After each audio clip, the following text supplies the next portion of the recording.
Hi, I'm Old Norse specialist Dr. Jackson Crawford. Everyone wants to write the names of the Norse gods in Elder Futhark, it seems like. But Elder Futhark is an alphabet that was actually used much earlier than the Old Norse language was spoken. And then, by contrast, everyone wants to pronounce their names in modern Icelandic, which is a language spoken much later than the Old Norse sources such as the Eddas were written. So between runes that are 800 years too early and pronunciation that's 800 years too late, I often find myself being sort of this strange middle voice for reality, I think, on my YouTube channel and in my classes. And in this video, I'm going to present to you how to pronounce the names of the gods and how to write their names in runes in Younger Futhark, as in the alphabet used to write Old Norse during the Viking Age.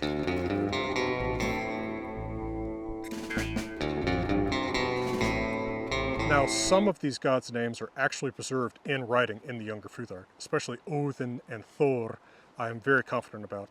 The others represent an educated guess, but the Younger Futhark has 16 letters, so there's actually a fair amount of variation in how to write certain things, especially vowels. So this isn't necessarily the only possible way you could write these names in Younger Futhark.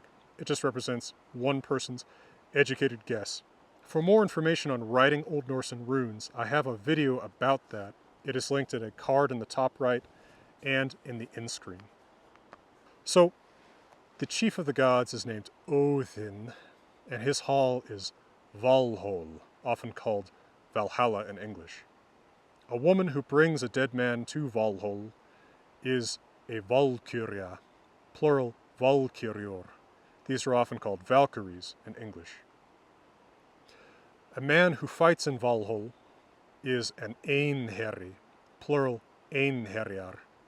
These may remind you of, but are not identical with, the frenzied warriors on Earth who were gifted by Odin, singular Berserker, plural Berserkir.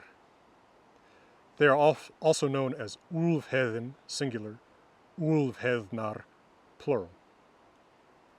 Odin's two ravens are Hugin and Munin. His two wolves, Geri and Freki. And the words of Odin, his advice on good living as well as his mysteries, are contained in the poem Hávamál. Odin's most famous son is Thor, who has a hammer known as Mjolnir. Thor's wife is Sif. The enemy of the gods is Loki. He has a famous daughter named Hel, who rules the underworld by the same name, as well as a son Fenrir, the monstrous wolf who will kill Odin, and Jormungandr, the monstrous serpent that will kill Thor.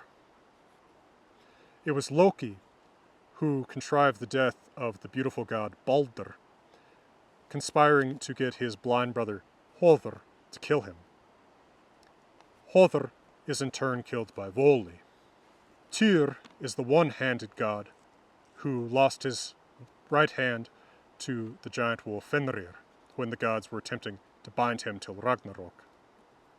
All of these gods that I've mentioned are Asir, that's plural, the singular is Os, that is a particular family of gods, but there's also a family known as the Vanir. They include Njordr, his son Freyr, his daughter Froya, and possibly Heimdallr, who guards Bilrost, the bridge from Osgardr, where the gods live, to Midgardr, where humans live. There is also a world known as Jotunheimr, where the Jotnar, plural, live. The singular of Jotnar is Jotun.